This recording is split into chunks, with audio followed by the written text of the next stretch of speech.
um, we're we're very happy today to have our newest commissioner, Dr. Gary Coer, and we have a bonus commissioner for you. These things are set up for one.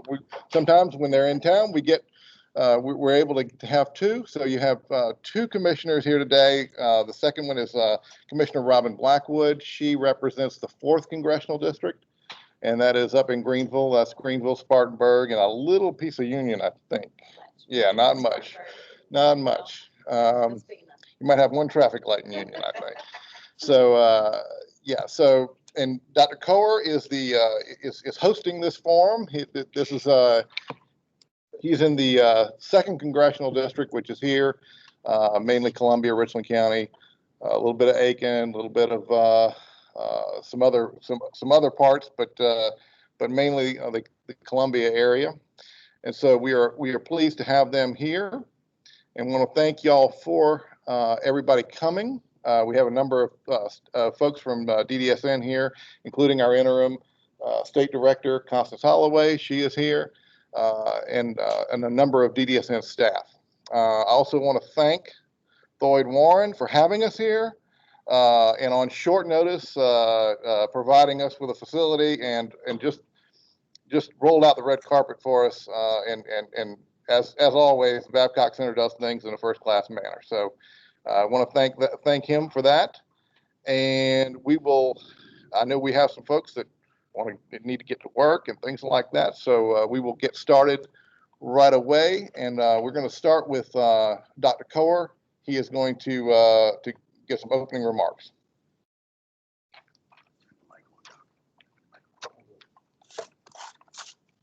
Good afternoon.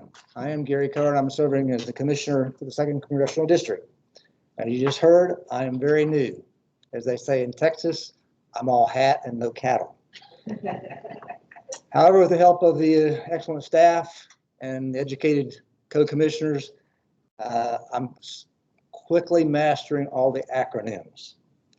Today, I want to welcome you here and those who are online, and thank you for your willingness to help us make some important decisions about building DDSN for the future. The past year has been very challenging due to COVID, but our providers and families have ensured that the services have continued to be delivered to our most vulnerable citizens. It is this group of people that we want to hear from today to get some concrete ideas about how we can build a better service delivery system for the individuals that we serve. I know that many of you are wondering what we will do with the extra resources that have been directed to our agency by the American Rescue Plan, ARP. Well, let's make it simple. The additional 10% FAMP, or Federal Medical Assistance percentage, that is available for DSN from April of this year to March of next year is an extra amount of federal money coming to South Carolina based on our state usage of home and community-based services for Medicaid. It is expected to be about $42 million. The money is to be used to add to, not replace, existing state funding for Medicaid. We can use these funds to design and implement short-term activities to strengthen HCBS systems and in response to the COVID-19 public health emergency, as well as devise strategies to enhance and expand the HCBS system and to sustain promising and effective programs and services. We have 3 years to spend the additional money. That's basically it. Those are the parameters. Unfortunately, we must have our plan submitted by the end of this month to Health and Human Services. And that's why we're here today. If you want a more detailed explanation of the extra money that's available, there's some handouts available for you. But right now, we want to hear from the stakeholders. So let's begin the discussion. Thank you.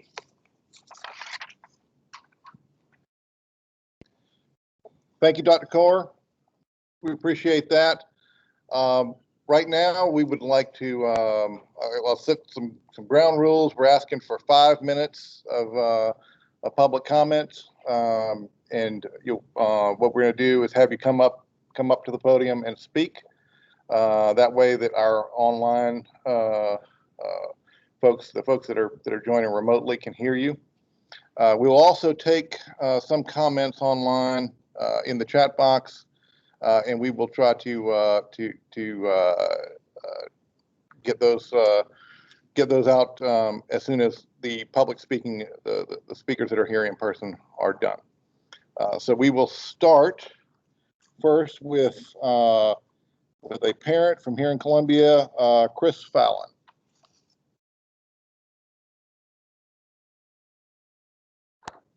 I'll take one off. I'll take one mask off. Hi, I'm Chris. I just wanted to say I've found over the last 35 years, because my mother had a stroke before I had a disabled child, that home health aides are the #1 thing that are hard to find. People have to drive somewhere to do 2 to 3 hours worth of work for $8 to $9 an hour, then leave the house, drive 2 to 3 hours somewhere else, get 2 hours worth of work, then drive somewhere else. So there's, just to get an 8-hour day, they might have to drive 3 additional hours. PCA was hard for my mother to find 35 years ago. This has not changed. And as a parent, you need somebody dependable. You don't need to be begging your friends and family, please take this job when you're retired so I can continue to work. And during the pandemic, they could have told parents whose daycare closed, whose schools closed, whose mothers had to quit their job to take care of their child. They could have paid them. Somebody told me they did sometimes, some instances. I never heard this.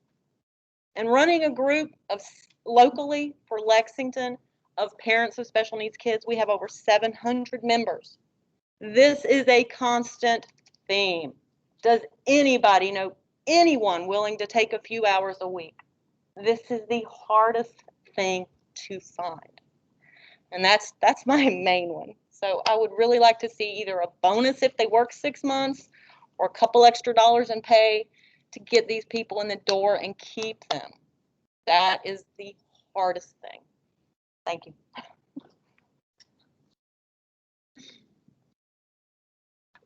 Thank you, Ms. Fallon. Appreciate that. Next, we will hear from another family member, Heather Stuffel. Come up here.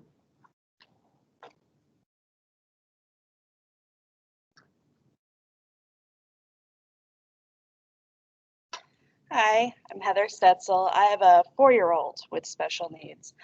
PCA is impossible. I mean, they come for a day or two and then they're gone.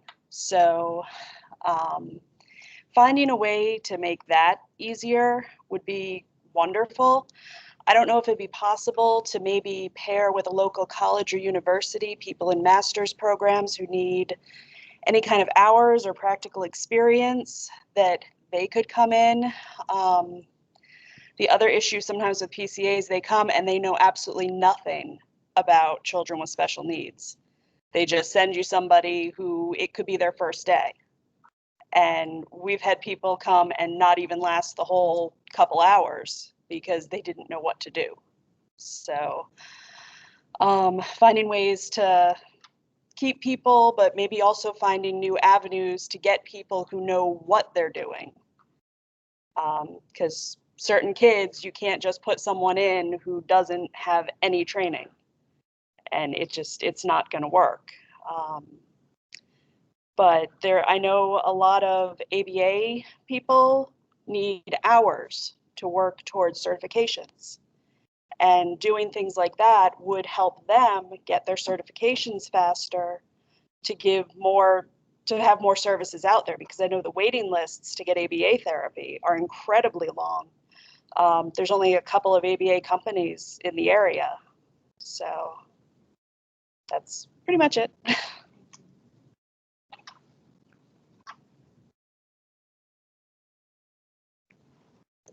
Thank you, Heather. Next, we would like to hear from the executive director of the Aiken County, or actually TriDevelopment Center, which is the Aiken Board of Disabilities and Special Needs. I know, Ralph, we can, and we'll have Ralph Courtney come up and speak right now.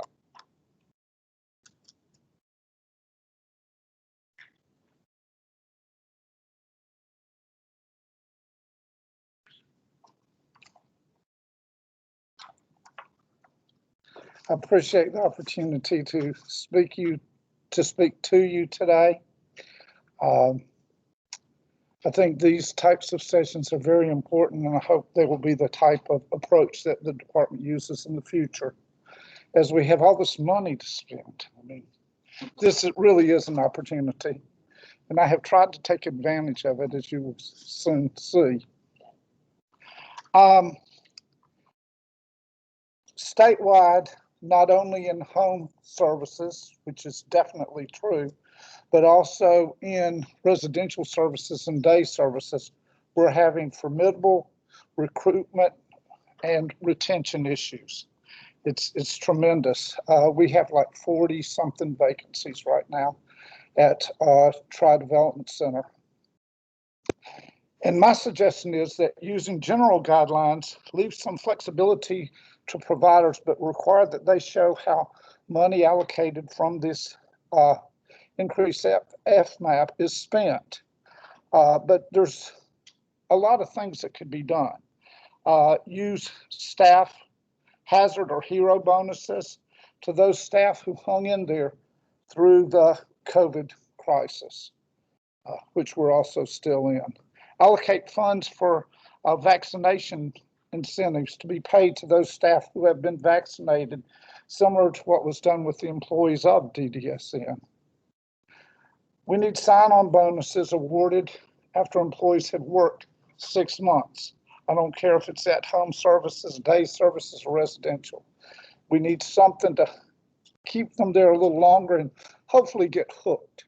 Speaking of hooked, I got hooked. I didn't expect to stay, and I'll very soon have been working in this industry for 50 years.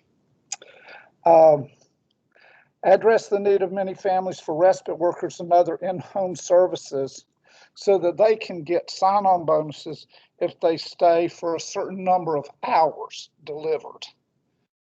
And that would be per family, because, you know, they work for this family for a couple of days and move to another family, and it's just, they hardly get a chance to know the specific needs of the individuals they're working with. But we would want to make sure that the majority of these bonus funds reach the workers. If DDSN could do that, I think I see some agreement. We want that to reach the workers and not just go to the respite agencies or the home health care agencies. So there would be strings attached. That can be a good thing. Some people think it's impossible to do. I personally don't.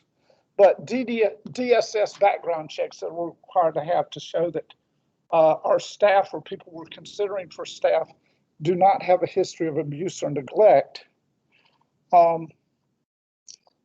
It's just taking too long, and it's resulting in us losing applicants, sometimes good applicants.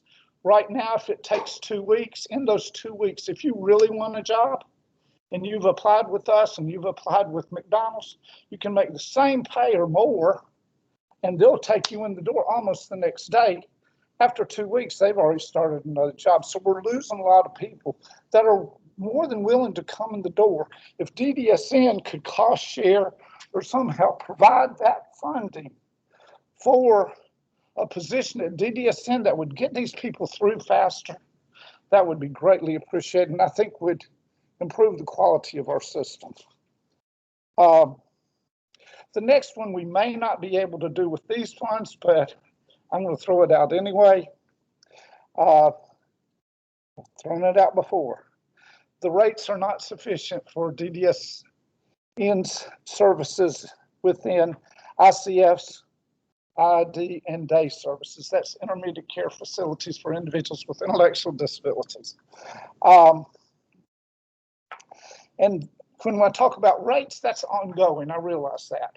However, there were some funds that were kind of recouped from providers several months ago in bands B's and I's that don't seem to have yet been allocated, and hopefully those can be used to assist in getting those rates up, used as state match.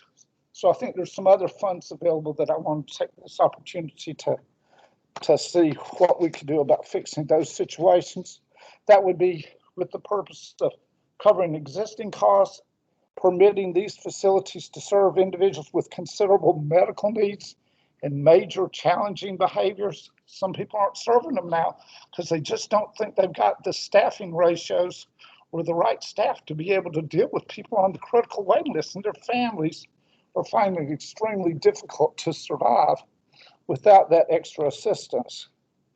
And also to provide for improved staffing patterns and increased rates of pay.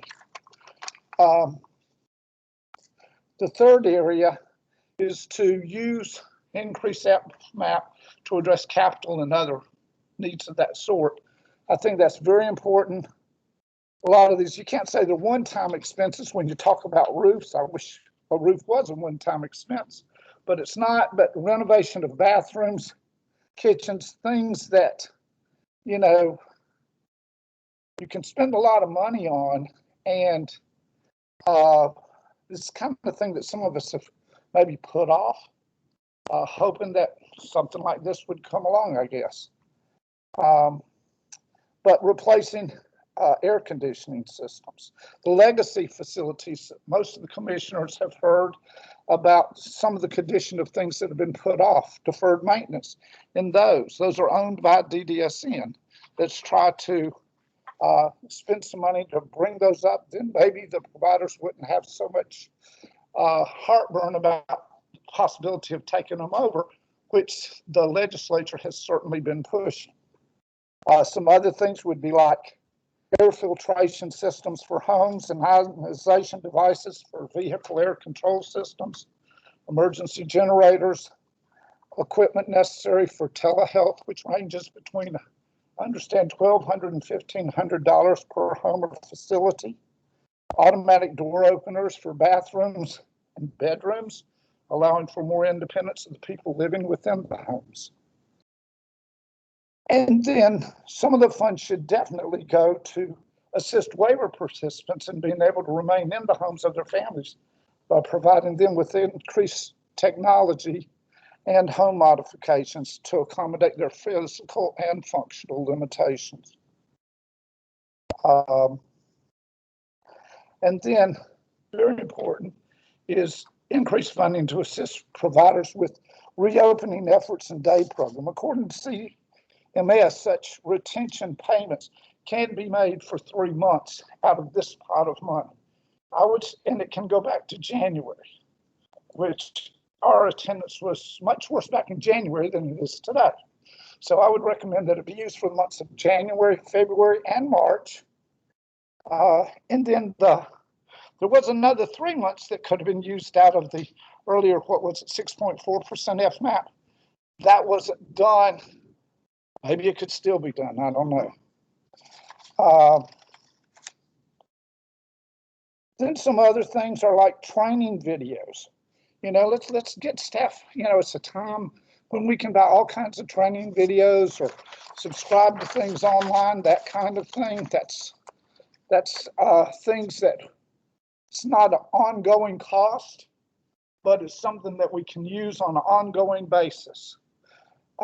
They can be on such subjects as preparing food, controlling infection, addressing challenging behaviors, preventing and detecting abuse, working with individuals with specific disabilities, and utilizing resources available in the community. And then also training grants to agencies to spend on management training. A lot of people we depend on for management haven't had a great deal of management training, and sometimes, unfortunately, it shows. And then for a limited time, extend residential vacancy payments to 90 days. It had been 30, it went to 60, but I want to remind everyone, those of us who have been around a long time, and most of us, I guess, haven't, but it used to be a maximum of 90 days. Let's at least do that for a period. Let's think about making it retroactive to April 1st when these funds actually went into effect. Although, again, for certain purposes, they will allow you to go back to January 1st. There could be grants for increased audit fees. I haven't gotten our charge for audits for this year, but I expect it to be more because we had PPP loans. We had all these different sources of income. They got to sort out what's been charged to here, what can be charged to there, what can go under our rates and our cost reports, that kind of thing. We expect it to cost more money. Hopefully there could be some more funds made available for that, possibly additional vehicles, and possibly funds as incentives for case management providers who successfully implement the new, starting in July, waiver enrollment process within the established timeframes. There's been a real issue about people getting enrolled in the Medicaid waivers. On the average, some of the waivers are about one of the waivers, the community supports waiver, is about 160 days, and it's well over 200 days for the IDRD waiver. And we're trying to get it down to 45 days. That's a huge change. It's a great goal, however, so that instead of having all these unfilled waiver slots that we have money to serve people, just unfilled, people are getting actual services that they need. And then finally, just an approach that could be used would be to lump some of these things together as grants to providers. And out of those grants, you can choose like which things in the employment arena that you want to implement. Don't make it so specific, because what fits in one county may not fit in another county. So let's leave room for some individualization among the different providers within the DDSN network. And I do appreciate the opportunity to be here. Thank you very much. Thank you, Ralph.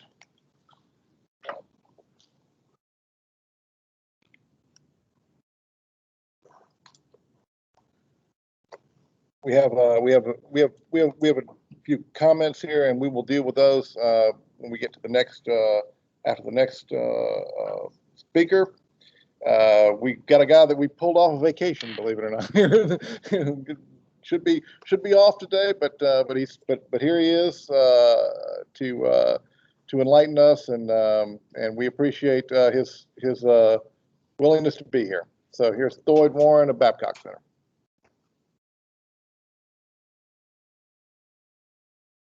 Thank you, Rob, and commissioners. Thank y'all for being here, and it's a pleasure for us here at the Babcock Center to host this.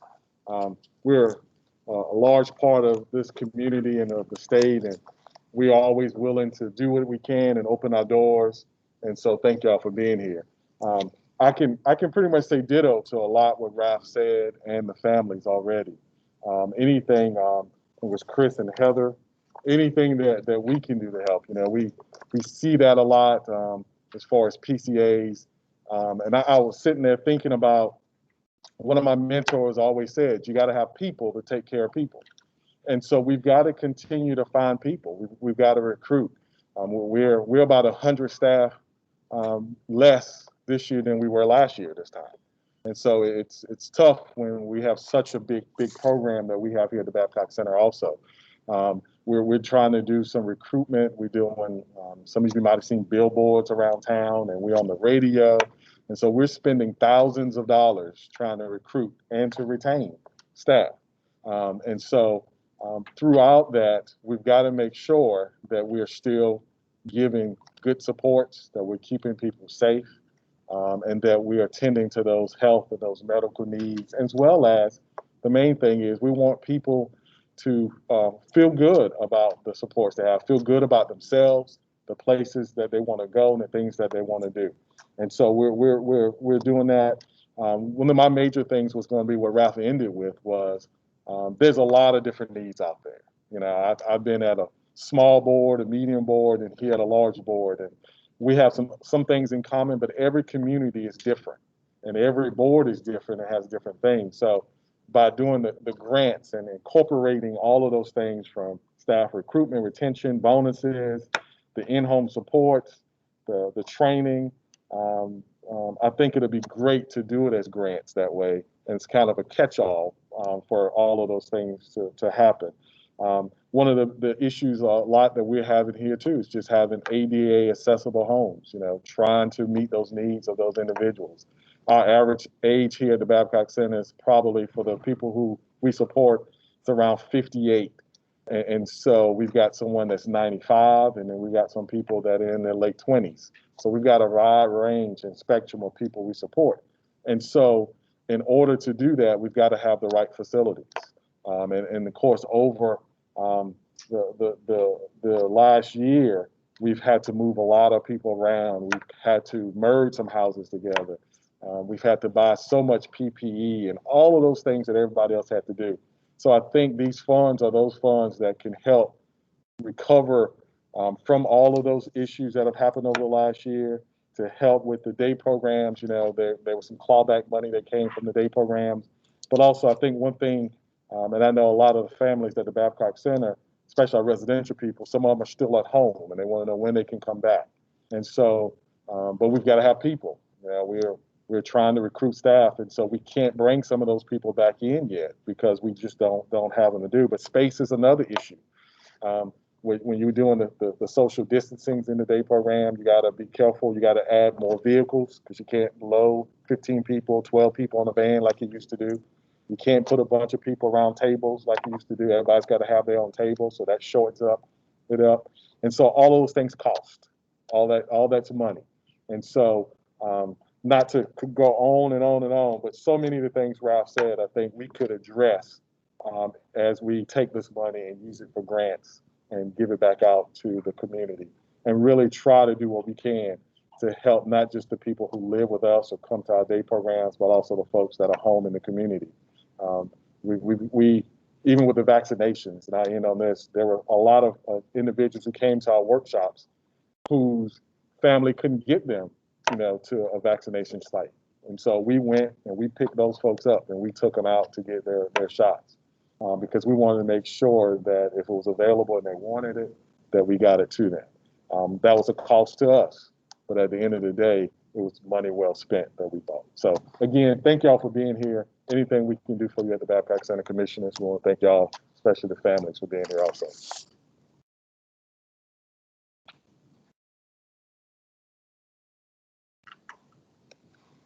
Okay. Do we have anybody else that came in late that wanted to speak? Anybody? Okay. Wanted to make sure.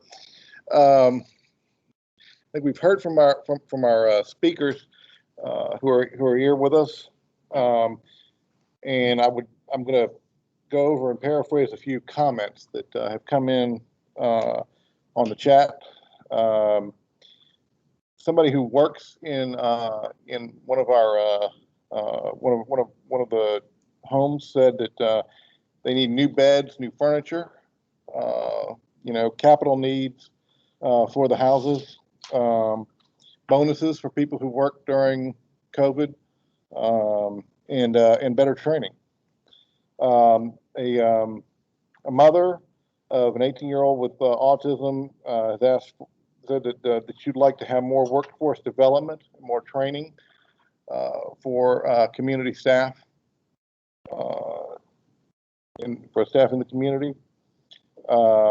And another one asked for new facilities, maintenance, AC, heats, things like that, things that are old systems in some of the older homes, or to simply, the other one was, the other idea was to simply get a new facility. Maybe if we look at, instead of, if the cost is too great to renovate a home, maybe move to a new home.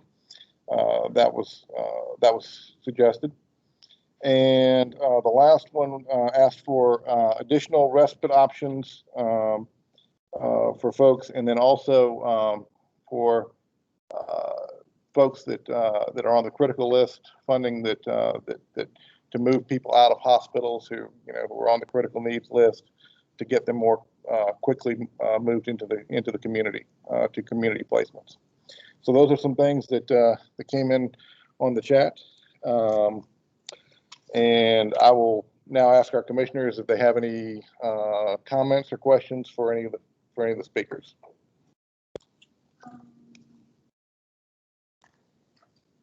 When you were talking about the driving to different locations, can you expand on that a little bit in the sense of like, why are they driving to different locations? I understand the service I use it for my son, and I know how important it is to have a reliable person come, but I don't know the concept of 2 hours here, 2 hours there, that kind of thing. Well, I mean, from what I've heard from most of the rest of the people and PCAs we've had to find a family, somebody that's retired or college kid. True. We do, so they only did us. Yeah. But the few that were agency got, they said, well, like my last client was in Red Bank, and you live all the way on the other side of Lexington. So they're driving 30 to 45 minutes to get from, there's no regional setup for, company A should do this region and everybody they serve over here, and company B, and your company might be out of Chapin and you have to take your payroll there, and then you got to, I mean, it's just fragmented. Yeah, it's very, and every company will tell you, we can staff you, and that's just so it looks good on their books. They can't actually staff.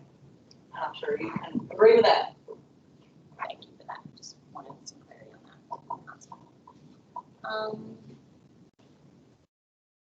I can't think of any other questions that I have for any of the speakers. I appreciate everyone taking the time to share with us. It's an opportunity for us to learn and listen, and having this opportunity to spend some money we weren't expecting is a nice problem to have, and we appreciate the input and the insights that you're offering to us, so that the agency as a whole can do the best thing for the most people. So that's all that I hope we're going to have. You definitely overwhelmed me again. Yeah, but we're good.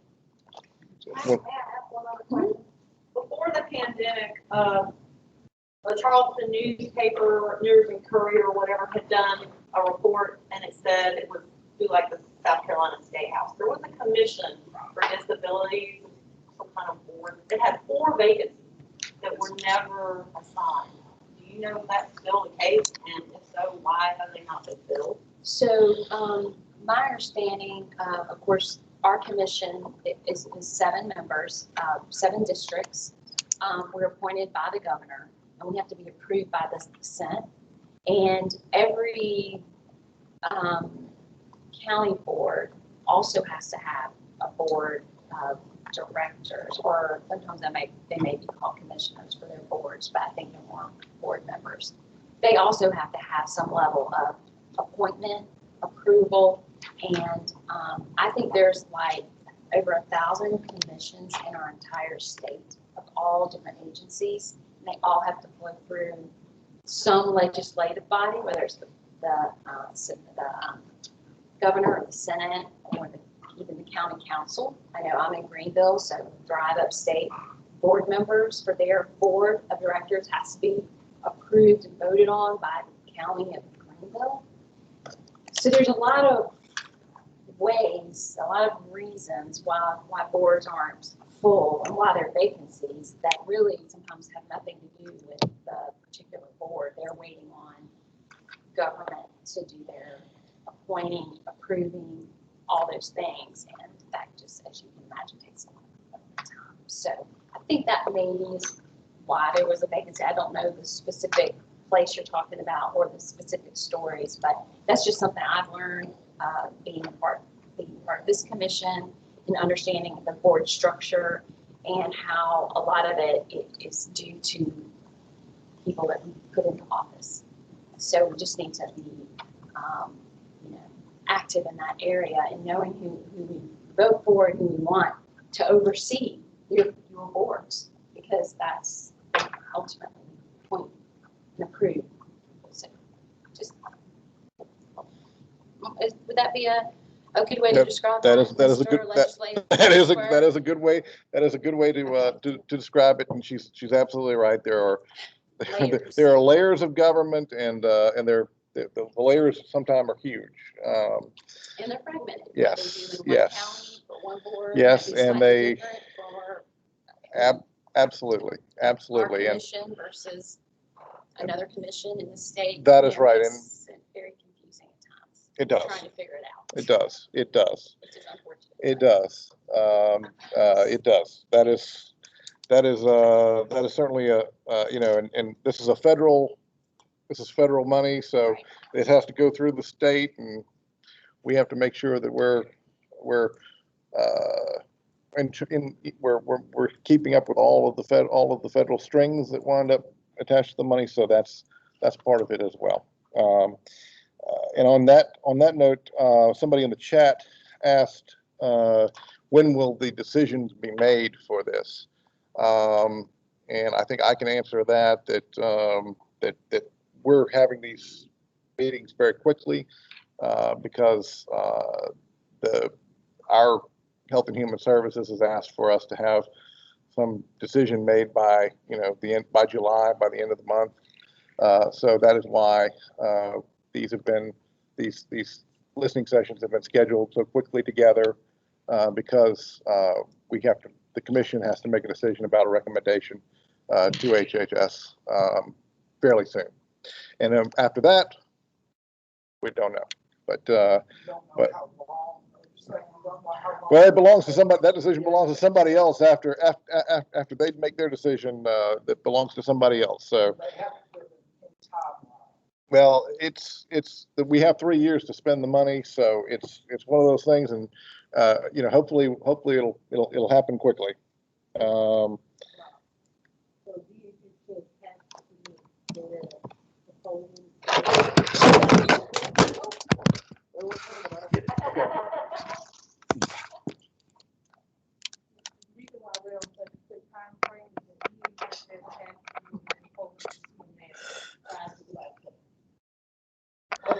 By July 12th, so they don't have less than 2 weeks to turn around. That's what I was thinking.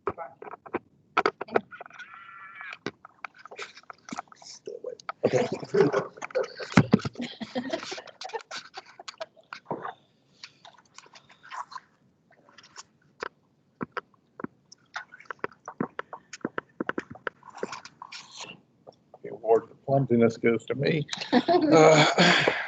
So I'm glad Costas was able to give us that time frame. So hopefully it'll happen soon. Joyce Davis from the Brain Injury Council, she echoed Ralph's suggestion about environmental mods for homes, things like that. That there are needs out there for that, and that they don't always get to make the modifications that they want to with the money that they have. And aren't individuals assigned a certain amount of money each year Yes. to spend in home? Yes, there is a cap on those. So, and It's not an annual. it's not an annual cap. It's a lifetime cap, and they haven't been adjusted in a while. So. DHHS set those rates, the caps. Do they? Yes. Rufus. Yeah. Yes. Who do you think does? But what they do is that's what we had in the waiver that got approved years ago by CMS. So until it goes through the whole process, getting DHHS approval and then on to CMS for additional approval, it stays like it is. Yeah. Okay. And we have another comment. It said, is there any hope that the waiting list for waiver services will be addressed? So that is something that has also been brought up. We've heard it a few times. The waiting list for waiver services. It would be helped, but however, if we could speed up through this new process that DES is putting in place for getting people on the waiver right now, people waiting hundreds of days. We could knock that down to 45 by giving some incentives to boards and they pass them on to their staff to make this a higher priority, that would move the waiting list a lot faster.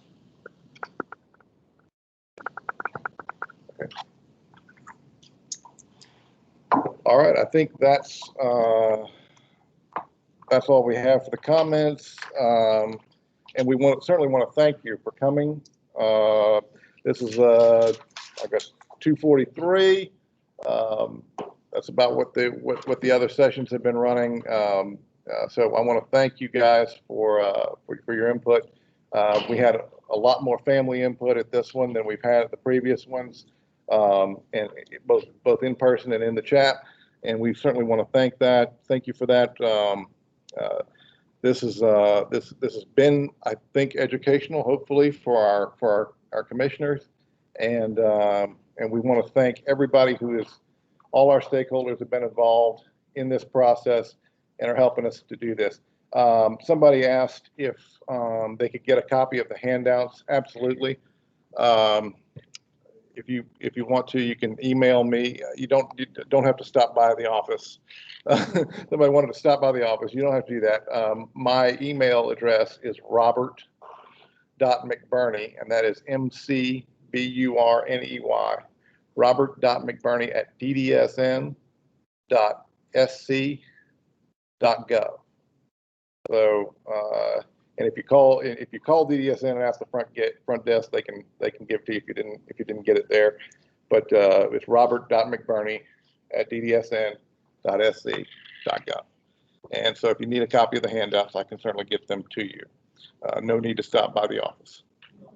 We'll put them on the website as well. They will be on the website, as will hopefully as we get the we're gonna be putting these listening sessions as we go on the website, so people will be able to come back in here if they weren't able to participate in person. And so with that, do you have any other? No, I just want to thank everyone again for providing your input, coming today, and don't ever hesitate to reach out to any commissioner with any issue, anytime, because that's what we're here for. We're here to serve and to listen to our community and guide DDSN based on that input. So please don't hesitate to reach out, because everybody's experiences and issues are going to be different, and we won't know if we're not, told. So thank you so much. Appreciate it. All right. Thank you all very much.